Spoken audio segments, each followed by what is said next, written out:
Hey guys, Infidel1258 here. I want to share with you a clip from a recent live event where me and Jim Morgan and Stever82 are discussing Splinterlands land development and what that will bring to the economy of Splinterlands as an earning opportunity, the implications around what it'll do for the rental card market, as well as the price appreciation on different cards due to the requirement to farm. We need to stake our cards on those plots of land in order to extract the resources that everyone's going to want. This is a really fun conversation, just speculating about really the implications of the new land that's going to be expansion that's going to be coming to this amazing game. I think it's a worthwhile conversation. Definitely stick around, stay tuned, like and subscribe, and check out Stever82 on YouTube and find him on Splinterlands TV also. Thanks, guys. Bye for now. Hey, what's going on? Can you hear me? Hey, Steve. How you doing, buddy? Pretty good, man. Dude, good to hear. Good to hear from you. Tell me about man, that. it's good. How did you give away like $100 card? Like, tell me about how that went down. It was $350. Yeah. What happened was, so I'd been putting off the decision to go ahead and get a level 8 Mylor and a level 8 Lorena and a level 8 Bright Bloom, but with the rewards changing, wanting to be more competitive in the Champion League, I'm like, I need these cards. And so I went and I sold a couple of Ethereum. I picked them up. And then I'm like, well, now I have these level 4s of each one. I got onto Splinterlands TV and I'm like, I want to do something kind of big now that I just finally got here. So I announced on my first stream that I would give away one of the cards. I let them vote on my Twitter profile which one they wanted. I was a little disappointed they just voted for the most valuable one. I thought more people might go for Lorena because at silver, I feel like she might even be better than Mylor and more usable in some cases. But that's who they ended up picking, and so then I gave it away on a pretty funny stream where it was quite clear that I don't know how to use Nightbot that well. That was a great stream. What did you just do, a Nightbot spin, or what did you do? Yeah, I just did I just wanted to start using the Nightbot stuff here on the channel. Yeah. So I was just doing keywords, and so you just had to do an exclamation point Mylor to get into the giveaway. Dude. And then you just had to be here to give me your name if you won. And it was pretty cool. Super generous of you. Very, very generous. That's awesome. The I saw, I don't know, somebody was, maybe you, I saw it on, maybe it was Luke. Somebody was talking about it on Twitter, and so I was aware of what you're up to. That's awesome. And I'm sure people turned out in droves, I imagine, right? Like there was I'm assuming a big turnout for that one. Yeah, we hit 115 people at one time. Wow. And then they told me later on, I think that's the most people we've had on the show. I'm sure eventually that'll be small fries because I think our channel will keep growing here. But cool, man. Really cool. So tell me something. What's going on? Like, tell me something that's been good lately with your Splinterlands journey, or something that you even good in life. Like, what's on your radar these days, Steve? Oh, that's kind of interesting. I've had outside of the game bad luck because I have a bunch of money stuck in Celsius. And then I did that video not too long ago where I tried to pull money out of Celsius and I accidentally lost it because I accidentally approved a bad contract. And so they stole $4,000 from me. So I'm like, yeah, maybe I should just keep playing Splinterlands. Because at least that's fun. But yeah, most of the exciting stuff is, joining the Splinterlands TV thing, getting to know a lot more of the streamers, just, getting to know more of the community. Yeah. I went to Vegas and I won a couple, like $100 instead of losing all my money. So I guess that was good. Cool. That's good. But other than that, it's just, getting ready, getting, into that mindset of the bear market mentality. It's like, you know what, now I'm just going to play my games. Yeah. I like the games I like. I'm going to play them. I'll post about them. I'll make my content. I won't check prices all day because I lived through this last time when I watched BT go from C go from 20 to 3,000. And it was just, nobody wanted to talk about crypto then, and everybody, you get those weird jokes from the people that know you're in crypto, and then you just have to, give it time, let things work out, and it's a scarce asset. And then once it goes up, it raises all the ships of the really quality projects. So Totally. as long as they keep building, I'm comfortable to just keep collecting cards. I still stand by when land comes out. There's going to be a huge card shortage. Like as big as my collection is, I don't have enough for my 200 plots of land. So Yeah, I agree from what little I know about it, but tell me what you know about it. Let me introduce like my bare understanding, and you can add to it as you see fit. We are gonna need land is gonna be launching in the near future. Like I think it's short months away. We don't really know, but like I think it's toward the end of this year, if I recall correctly. And then when it launches, we are going to need to put cards onto the land in order to like stake them on the land and they will be quote unquote farming the land. And it's a stake mechanic that we can leave them on there as long as we want, take them off when we're done. And while they're there, they'll be earning these in-game assets that can be compiled together into, I think they're called items and potions or spellbooks and potions or something. And those are things that can augment how we win or play the rank battle games. So they're going to be desirable and they'll only be created by us. Do you feel like I'm missing anything about land? And if not, then just hop right into what you understand about how significant the staking is going to be. Because you just made it seem like it's going to be a really big deal from a card availability perspective. And I want to know more about that. well, because this is what I've gotten in. Some of this is a little bit of speculation based on what I've just gleaned, listening to all the town halls, listening to Matt and Aggro talk, listen to the things that Matt has said recently. And basically what it seems like it's going to be to me is when you're going to be able to place somewhere between 3 and 5 cards onto a land if you want to. Okay. And I think it's going to work a lot like when you make a team. If you want to put all level 8 cards, you're going to need a level 8 summoner and then level 8 cards with it. Otherwise you can't put, like you're not going to be able to put a level 1 summoner and maxed out legendary cards. Yep. They're not going to let you do that. You're going to need a maxed out summoner if you want to put maxed out legendary cards into the stake. So you can't just collect, in my opinion, a bunch of Hark Laws and the really cheap legendary cards unless you go ahead and get enough summoners. And just me, I'm a somewhat big landholder with 200, but I'm not anywhere near the guys that have 2 regions, and there's the one guy with 3 regions. And you're talking about there's going to be 150,000 land pots. That means if you did no, not all of them we've learned are going to be farmable. There are going to be a few that are called like the occupied lands. The keeps and castles are going to be like trading. Like they're not. I don't know if you're going to farm on those. I think they're going to have another functionality within the land stuff. Yep. And then, but still, you're talking about 100,000 cards and theoretically 100,000 summoners. Yep. That would be put into these lands. Yeah. And the market's just not that deep. And I know that's what they want to do. And that's where I think, you could see Rebellion add us another set of 5 summoners. And then eventually you'll have the set after that come out with a whole new set of summoners. And then we have all the ones from Alpha. It gives them somewhere to go. The beta summoners and all those other ones, as they get rotated out, it gives them a new home to go live in the land ecosystem. And then the thing that Matt changed that I didn't understand until he gave us that big talk a few town halls ago is that the resources are going to be turned kind of like into a DeFi world. So there's going to be liquidity pools from what I can understand. And I'm guessing we're going to see DEC pairs, but we could see SPS pairs. I don't know if you have an opinion on which one of those they would use, but it's going to be like you farm whatever essence they think of for the death team, the life team, all of those. And then there's going to be a liquidity pair for them built where people are going to go and be able to actively trade for these resources. Yeah. And then you're going to take those resources. And from what they've told me originally, and they've hinted out, is you'll be able to craft potions, spells, and equipment cards. And so the idea is there'll be a second phase of the game. You do a battle and you see like they were going to go all archery, but they came all mages. Yeah. And you're like, normally you'd be smoked, but now maybe you can play a spell that gives all of your characters void. Yeah, it might look something like this on my screen, which I don't know if you can see. Are we screen sharing right now? I'm gonna screen share. No, you're not. Okay, so it might look like a battle queues up on my screen here, and then it's like, wait a second, okay, I'm down here.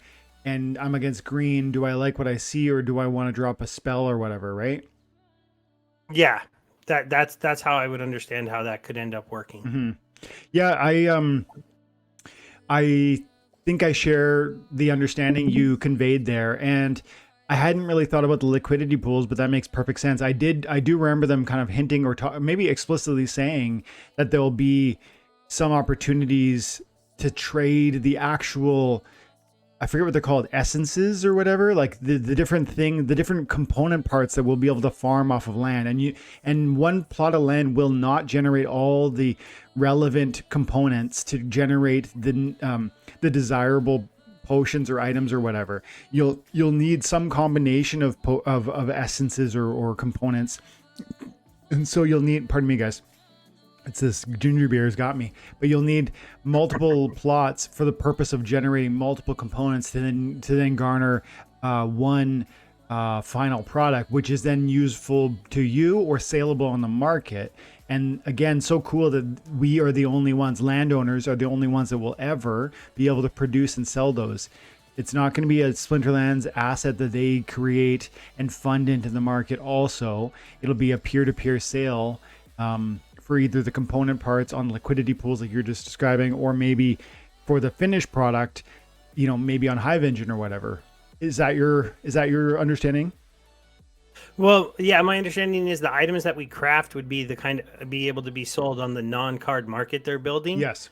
So they'll be NFTs that we own, and they're going to level up similar to or the same way that monster cards level up. So they'll be burnable. They'll be burnable to combine them to reach higher levels of the same card. Interesting. Which should create a lot of demand for the card. So it's not like you craft one fireball. You're going to have to craft 80 fireballs to get a maxed out one if it's a rare card. I didn't know that. That's cool. Yeah. So then one of the other things they said is that even if you had a full region, which would be 1,000 plots of land, unless you were extremely lucky, you would have difficulty crafting items without going to the marketplace. Yeah, I love it. And circle back, you were saying like whether they would link with DEC or SPS. I don't know, but it strikes me as I don't really see a bunch of logic in pinning it to DC.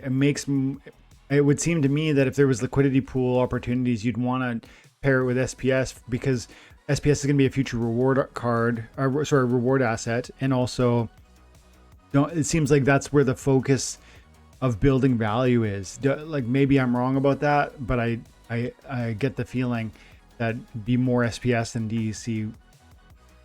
Yeah, I go back and forth just because there's so much other things you can do with SPS. So you can stake it to have your governance vote and earn vouchers. Eventually, you're going to be able to stake it into the player, like the play to earn ecosystem. They haven't fully fleshed out how that's going to work. And SPS is a limited, supply and limited release. So, I mean, maybe putting it in the liquidity pools might mean that SPS would go up a lot, because you're talking about paired up against, 6 different assets, and you have to provide enough liquidity for them. Yeah. I just wonder if there's enough liquid SPS to make that work. That's why I lean towards DEC. Interesting. A little bit there. That makes me think, that sparks a thought in my mind around, what are they called? Validator nodes, because remember, validator nodes are going to be paying SPS and vouchers to the people running them, and they become more and more viable, financially viable, as SPS appreciates. And so from a Splinterlands business model, and like from a desire to decentralize, you would think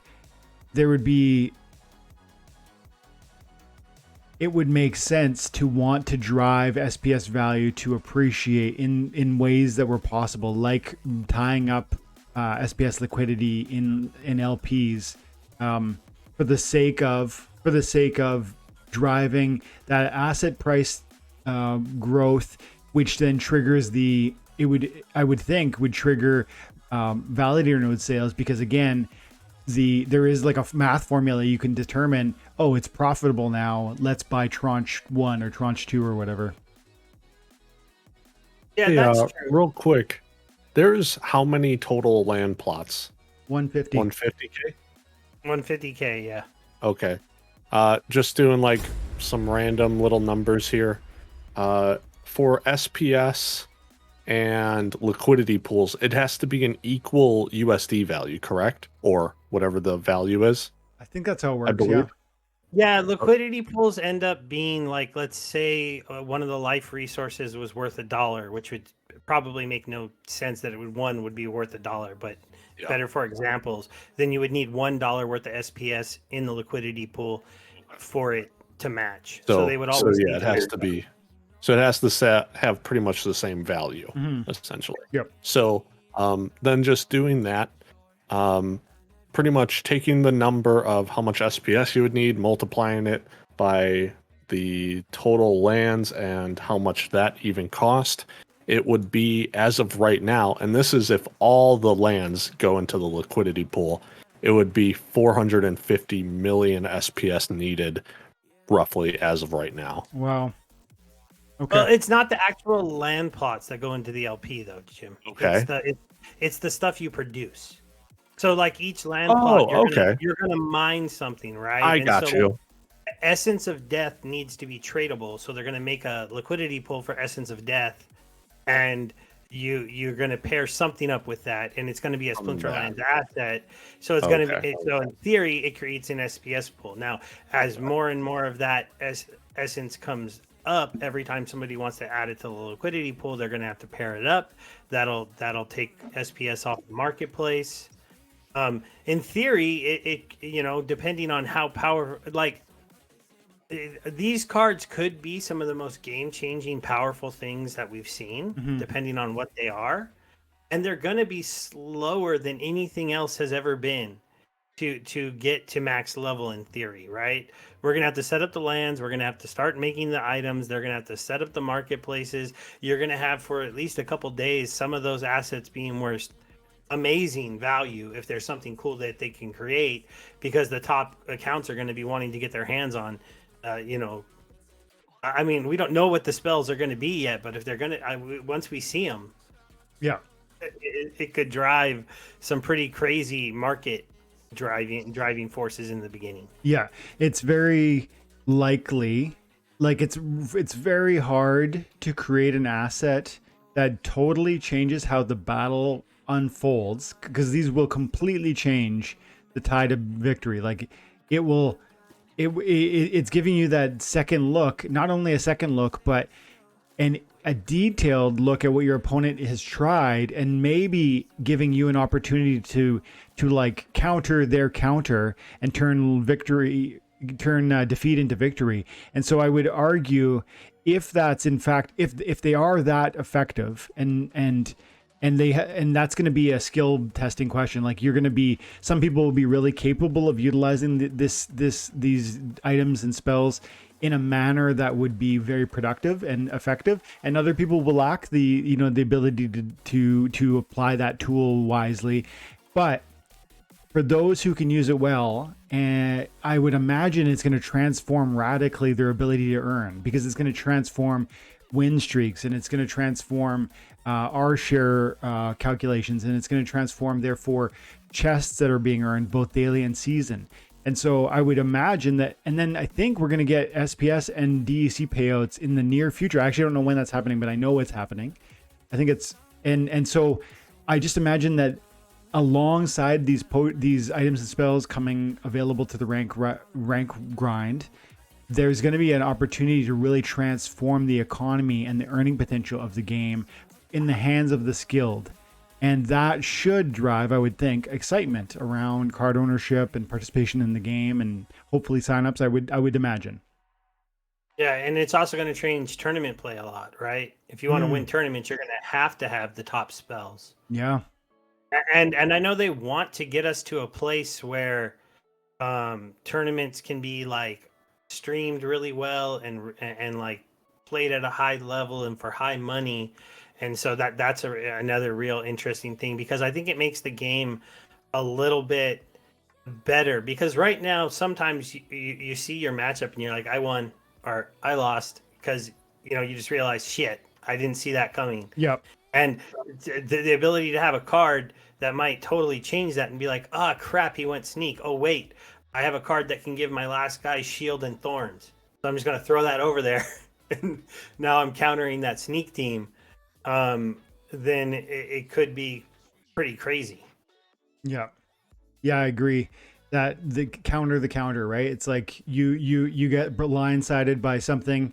They've constructed that perfect team to take you out, and you look at it and you're like, oh, this is a total L.